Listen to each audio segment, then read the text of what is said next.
Okay, I'm so glad that, like my classmates, I remembered to wear green today. I'd like to welcome you to what could possibly be called the first true senior sermon of the year. If you don't know what I mean, I think it's safe to say I'm the only member of the rabbinical school that got one of these before the beginning of the school year. So, the first time that I wrote to the JTS admissions office, the dean of the rabbinical school was Gordon Tucker.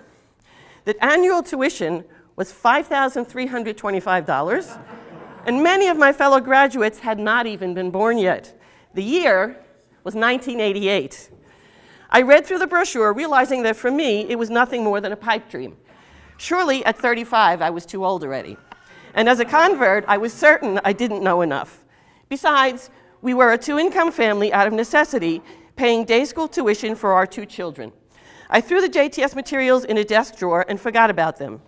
2 years later, my then rabbi, Moshe Edelman, said to me that if he had his preference, I wouldn't be in his synagogue because, he said, I belonged at JTS in the rabbinical school. I still thought that it was impossible, but even so, it meant a lot to me that he felt that way. Over the next 20 years, there were 3 more times that I wrote to the JTS admissions office. Each time, I decided that I was fooling no one but myself to even think that this was possible. I threw the brochure into my desk drawer and forgot about it.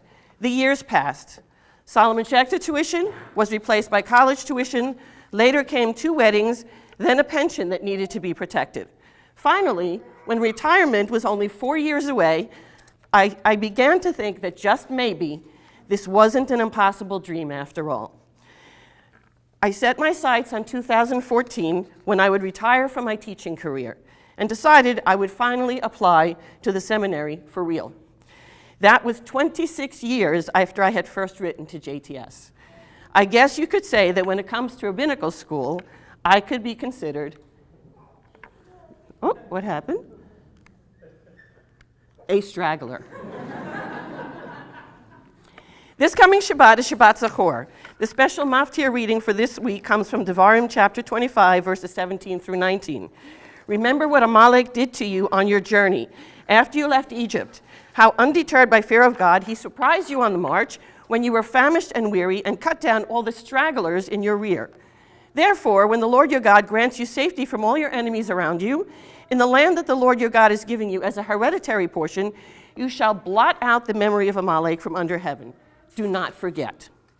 According to Talmud Bavli, Tractate Megillah, page 18a, we are commanded to read these 3 verses of Torah out loud annually on the Shabbat before Purim. Just as we are obligated to hear the reading of the Megillah on Purim, so too are we obligated to hear these verses as well. The incident referred to is recorded in chapter 17 of Exodus. Not long after the deliverance of the nation of Israel from Egypt and the miraculous parting of the Red Sea, we find the people in the desert complaining to Moshe because they don't have food and water. God's answer is to provide manna 6 days a week and water from a rock.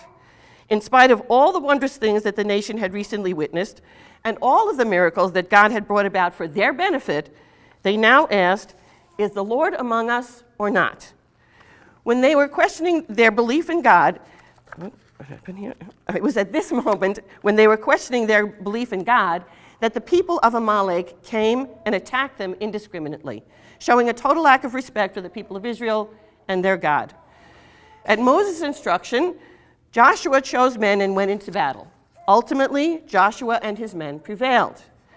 Our text from Deuteronomy does not record the battle itself. It does, however, include 3 mitzvot. We are commanded to remember what Amalek did to us, to utterly blot out the memory of Amalek, and not to forget what the Amalekites did to us. So what exactly did the Amalekites do to us? Verse 18 tells us, he surprised you on the march when you were famished and weary, and cut down all of the nechashalim in your rear. What is meant by the word nechashalim?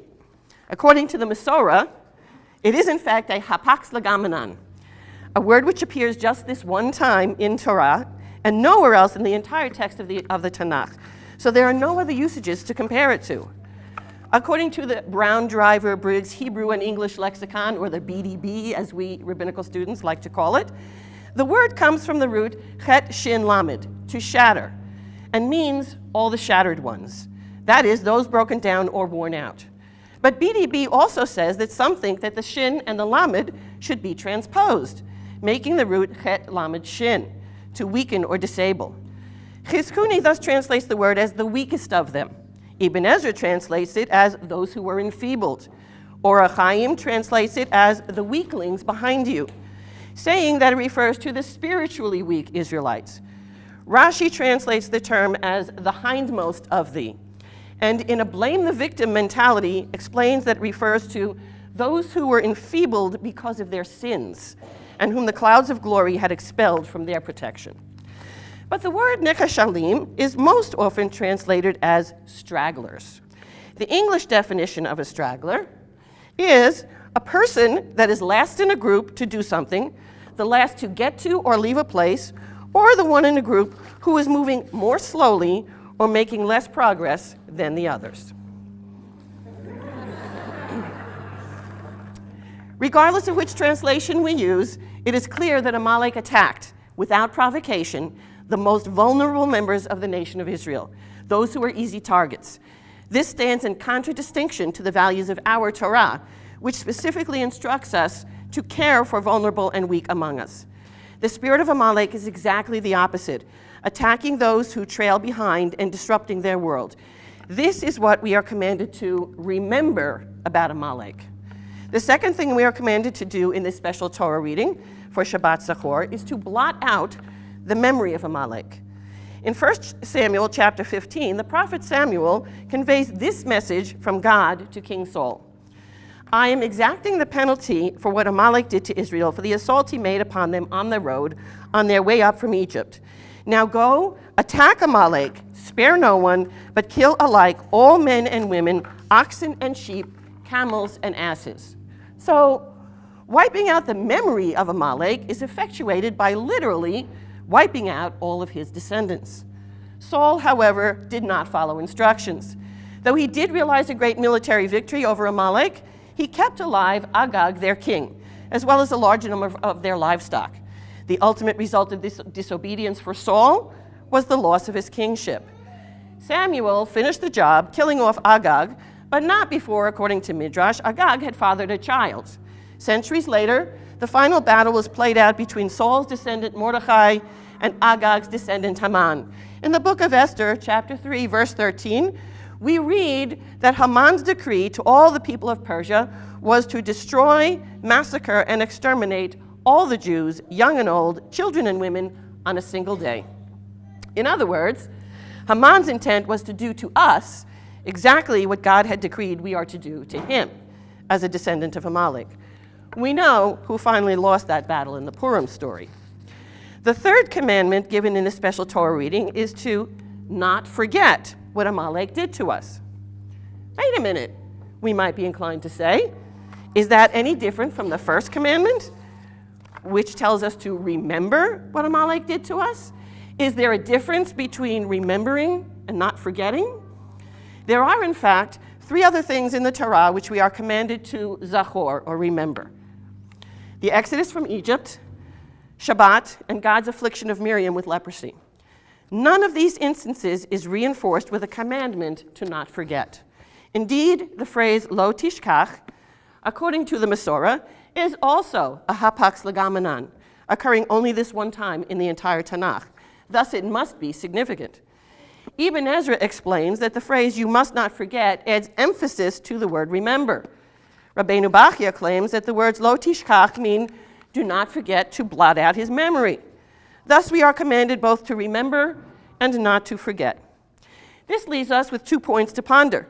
First, as pointed out by Rabbi Francis Nataf in his book, Redeeming Relevance in the book of Deuteronomy, if we are commanded to eradicate not only the renegade nation, but its very memory, the Torah makes that impossible, simply by mentioning it. In other words, how can we possibly blot out the memory of Amalek when we are in fact commanded to hear this Torah reading once a year and to remember what he did to us? Rabbi Yitzchak Arama explains in his commentary, Akedat Yitzchak, That just as refraining from work causes us to remember that it is Shabbat, and donning tefillin causes us to remember our deliverance from Egypt, so too does hearing the Maftir Torah reading on Shabbat Zachor cause us to remember the commandment to obliterate Amalek. And requiring that it be read on this particular Shabbat causes us to remember the miracles that were brought about on Purim for Esther, Mordechai, and the Jews of Shushan and all of Persia. The second point we need to ponder is, how can we possibly obliterate Amalek today when it has long since ceased to exist as a nation? We can no longer identify a specific individual as being a descendant of Amalek. Yet the commandment is still there, as is our obligation to fulfill it. But how? Perhaps Amalek is no longer an external enemy, but an internal one. It has been suggested that the answer lies in gematria. The numerical value of the name Amalek is 240. And the word safek, doubt, has the same numerical value. We know from the biblical account that despite having witnessed all of the miracles of the 10 plagues in Egypt, as well as the parting of the Red Sea, and receiving a daily supply of manna and water, despite all of this, still the people questioned, is God with us or not? Additionally, they had experienced a major lifestyle change, going from several hundred years of slavery to now wandering freely in the desert. And it was at this point, when the nation was at its most vulnerable, that Amalek literally went in for the kill, attacking the weakest among them. Logically, there was no reason that the Israelites should have doubted God or God's providence at that moment in time. But doubt is more powerful than reason.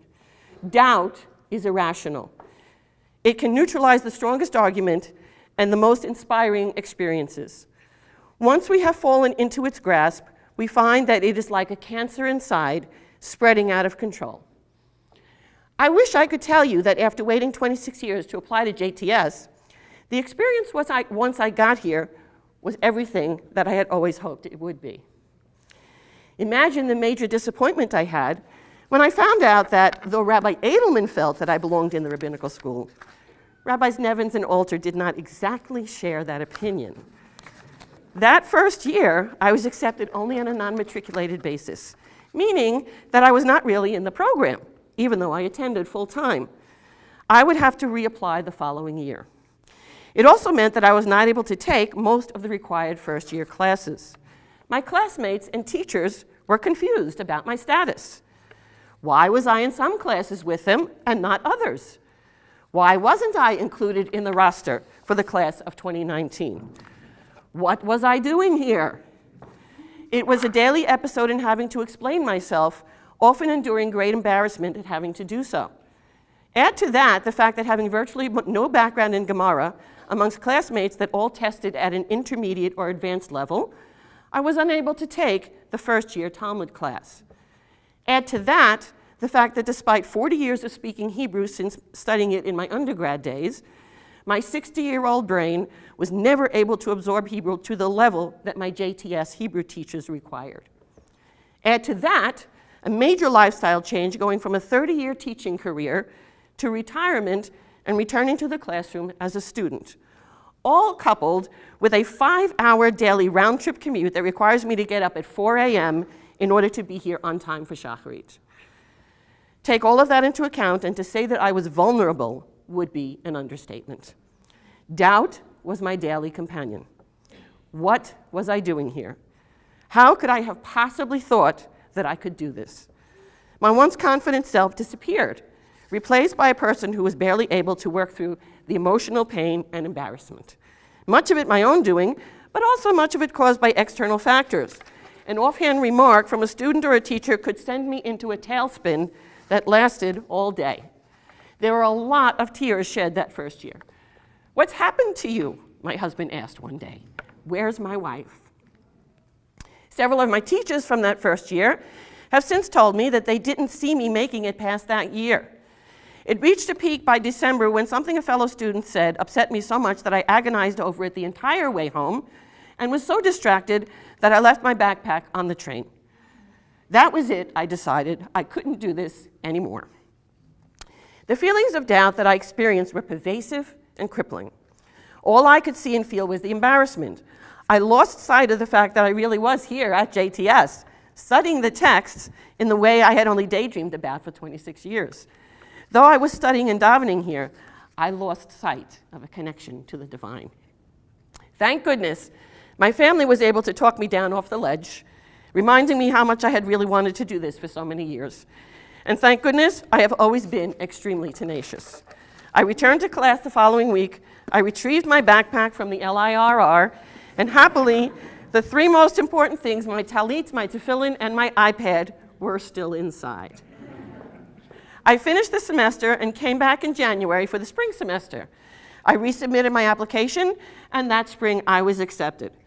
Under the tutelage of my friend Ann Helfgott, I spent that summer studying Baba Kama in its entirety to bring my Gemara skills up to speed. I officially began my studies the following September. Still, feelings of doubt, self-doubt, lingered all through that second year. It took me 3 years to get caught up with my classmates. Thanks to the class of 2020 for allowing me to share the ride with you guys during that time. From the first day, you accepted me as one of your own, even though I obnoxiously reminded you often that I intended to graduate before you. Though the physical nation of Amalek is long gone, the spirit of Amalek lives on as an internal enemy that some of us struggle with daily. We each have an Amalek lurking inside that causes us to doubt ourselves and others and our faith in God. The more we are influenced by our inner Amalek, the weaker is our belief in God. Look inside. Does this resonate with you? Then look around you. Do you see people who are stragglers, weaklings, people who are vulnerable in some way? And ask yourself, do I inadvertently contribute to their feelings of doubt? Do I represent Amalek to them? We all do it. We are Amalek to ourselves, and we are Amalek to others. Walt Kelly said it best through his comic strip character Pogo, "We have met the enemy, and he is us." But let's revisit this word here. Changing the vowels, but not the gematria, we get the word sipek, a PL verb meaning to provide for, satisfy, or supply someone else. In the pual, or reflexive form, it means to be provided for, to be satisfied, to be supplied. We must first rid ourselves of the self-doubt that plagues us by concentrating instead on acknowledging all of the good that Hashem has provided for us and being satisfied with that. Then, and only then, can we turn to the stragglers around us and be the ones who give the physical, emotional, and spiritual support that they need, instead of contributing to their feelings of self-doubt. Thus, we take the negative impact of Amalek and turn it into a positive force for good in the world. And that is how we blot out the memory of Amalek, by eradicating that inner Amalek that paralyzes us and others, causing us to question our faith in God, preventing us from moving forward. Radaf said it well. The scary thing about Amalek is that he is human. Amalek is uniquely human, displaying behavior that we see from no other living creature. Even being Jewish does not immunize us from following in Amalek's footsteps. As important as the perpetual vigil against the outer Amalek may be, the vigil against the inner Amalek may be more important still. So when you're in shul this Shabbat and you listen to this special Torah reading, remember what Amalek did to us as a nation and decide what you are going to do to obliterate his memory. And don't forget.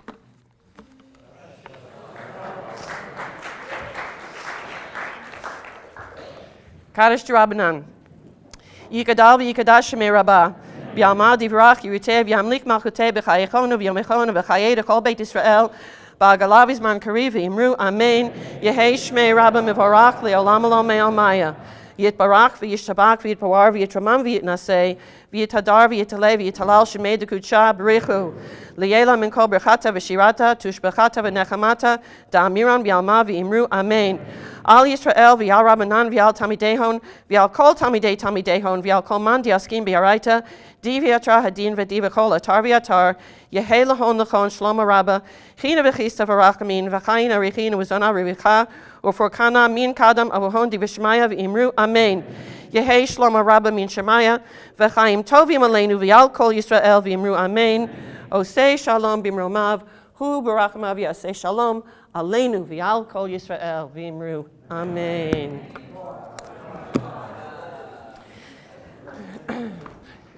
Please join us for refreshments afterwards, and we'll have drink a little l'chaim. And thank you all for coming.